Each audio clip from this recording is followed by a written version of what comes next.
Assalamualaikum warahmatullahi wabarakatuh. Kenalkan, saya Freddy Agustian dengan NIM F1E221054.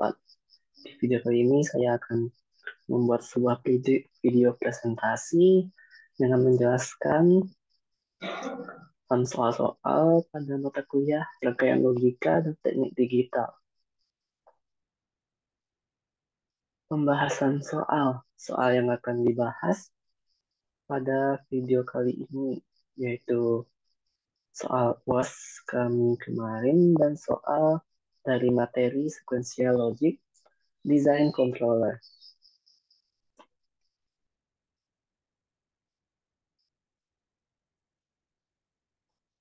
Pada soal pertama, untuk soal UAS, soal nomor 1 bagian A.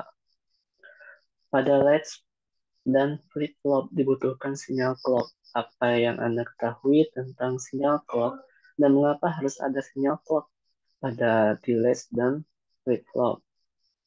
Nah, sinyal clock ini adalah jenis tertentu dari sinyal yang berosilasi antara tinggi dan rendah dan digunakan seperti metronom untuk mengkoordinasikan tindakan sirkuit. Meskipun kata sinyal ini memiliki sejumlah arti yang lain, namun istilah yang digunakan di sini yaitu untuk menularkan energi yang dapat membawa informasi. Sebuah sinyal clock ini dihasilkan oleh generator clock. Sirkuit menggunakan sinyal clock untuk sinkron yang memungkinkan menjadi aktif di kedua rising edge, falling edge, or dalam kasus double data rate, baik di rising maupun di falling edge dari siklus clock. Sinyal clock ini mencegah flip-flop berubah keadaan sebelum waktunya. Clock ini dalam flip-flop berfungsi sebagai pengatur input yang bertujuan untuk merespon apakah keluaran pada rangkaian flip-flop tersebut akan berubah atau tidak. Nah, pada intinya, keadaan flip-flop hanya akan berubah apabila diberi sinyal clock.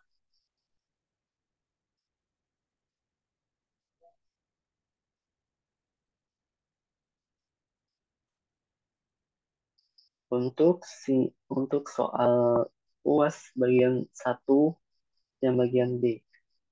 Soalnya, perhatikan rangkaian level sensitif di latch dan di flip-flop berikut. Pada rangkaian berikut, dan inilah soalnya, tentukan output key yang ini dari di latch dan di flip-flop jika diberi input seperti pada gambar di bawah. Dari output yang didapatkan, jelaskan perbedaan antara di latch dan flip-flop. Dari soal ini dan pernyataan dari di latch dan flip-flop didapatlah hasil. Untuk di latch-nya, pernyataan di latch, nilai outputnya dipengaruhi oleh naiknya nilai clock. Pada soal ini, dan jawabannya yang key untuk output. Nilai key akan bergerak apabila dipengaruhi oleh naiknya nilai clock.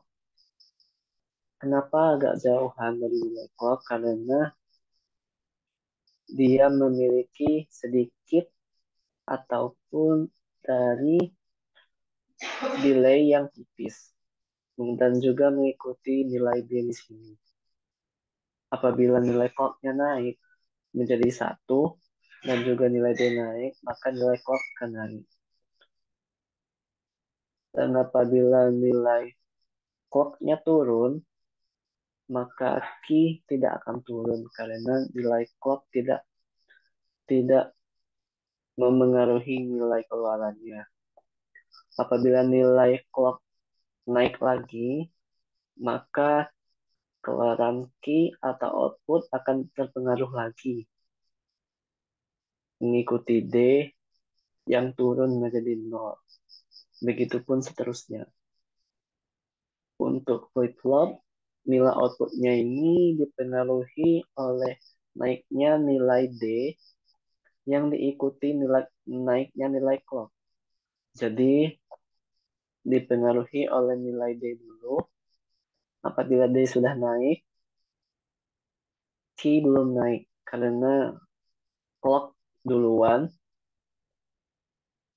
Apabila D dan clock sudah berjalan, maka nilai Q akan berpengaruh, akan bergerak. Nilai D naik, berarti nilai Q akan naik saat nilai clock yang ini turun.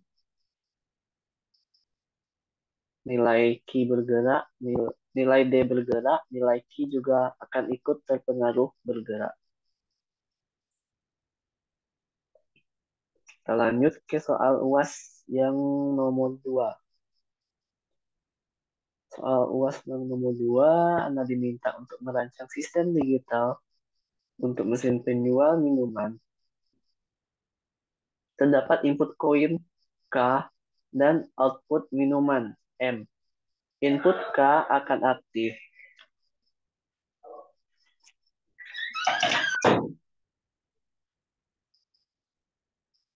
menjadi K1. Jika pembeli memasukkan koin, harga satu botol minuman adalah 3 koin.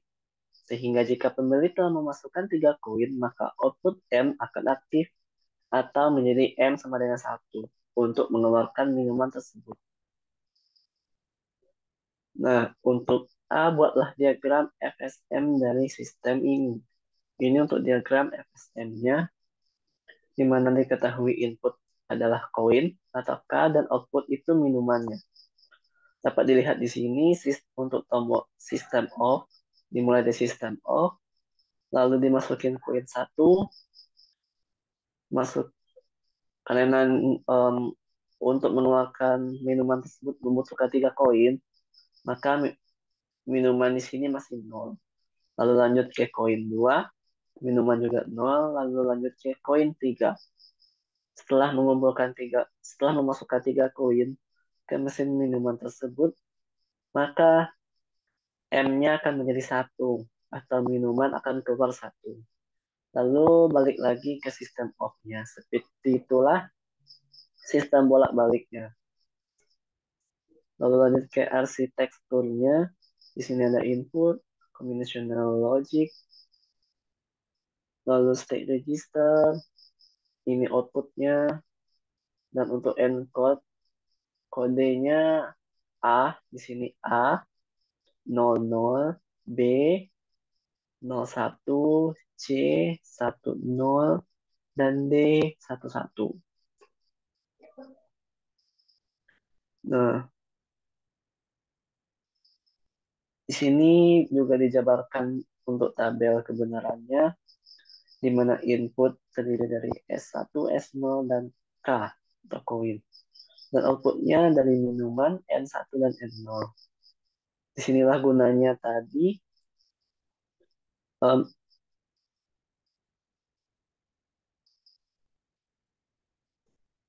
untuk encode ini. Encode ini akan berguna pada sistem tabel. Sistem tabel yang sebelah input ini, sistem tabelnya sama semua seperti tabel kebenaran. Yang baris pertama 01, 01, 01, 01. Yang kedua 0011, 0011. Dan juga yang ketiga 000001. Mohon maaf, 00001111. Begitupun untuk kelipatan berikutnya. Untuk pengisian ini itu dihitung melalui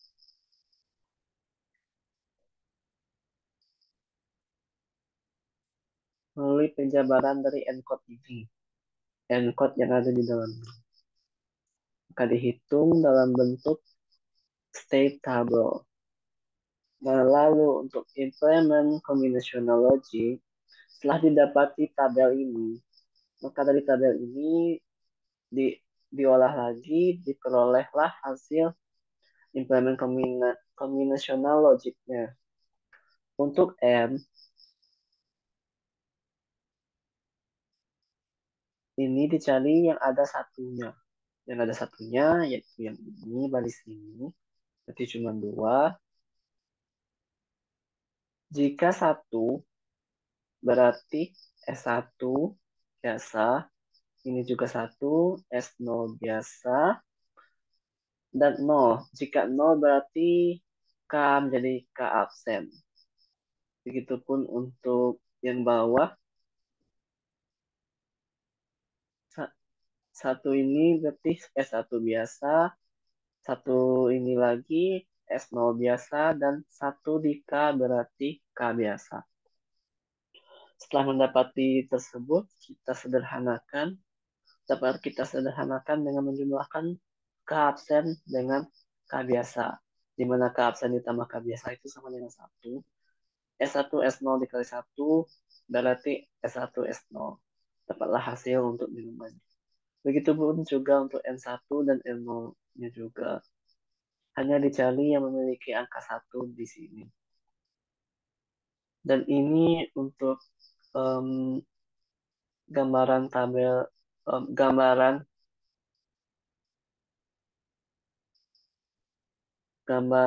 rangkaian digital untuk sistem ini.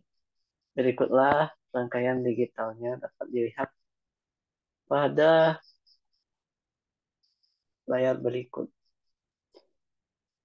Nah, pembahasan soal UASnya sudah selesai. Lanjut untuk pembahasan soal pada materi, yaitu materi pengontrol desain logika sekuensial tadi. Nah, untuk soal yang pertama, lacaklah perilaku kait SR sensitif terhadap pola input yang ini dan asumsikan bahwa S1, R1, dan Q awalnya itu 0. Lengkapi diagram waktu dengan asumsi gelombang logika yang memiliki delay tetapi tidak sama dengan 0. Dia memiliki sedikit delay. Untuk jawabannya seperti berikut.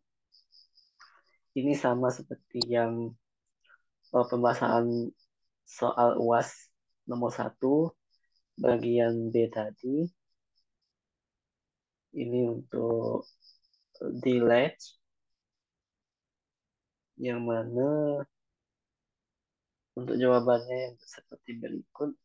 Jika C atau clocknya ini sudah berjalan, SR-nya juga berjalan, maka yang S-nya berjalan, maka S1-nya juga akan berjalan. Karena kenapa dia harus belakang mengikuti yang ini? Karena di sini S-nya mendahului clock. Sedangkan untuk S1-nya berjalan, clock harus berjalan duluan baru S berjalan. Maka S1 akan mengikuti.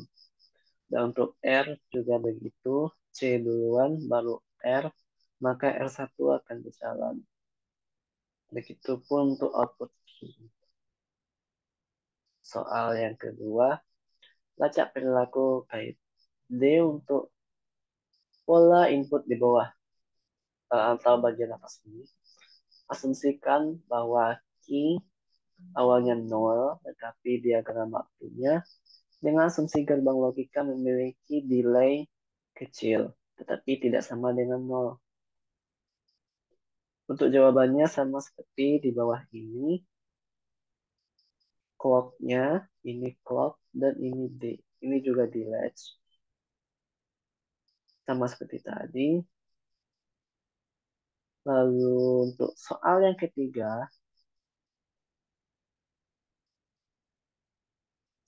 ketiga, ini melacak perilaku flip-flop.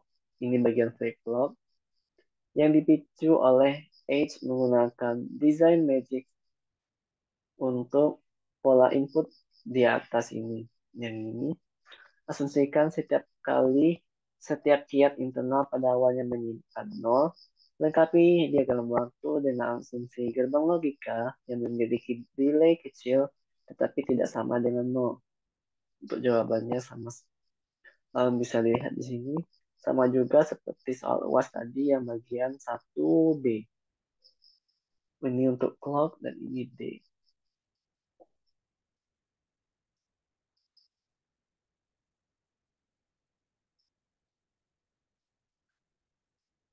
Nah, sekianlah penjelasan presentasi dari saya.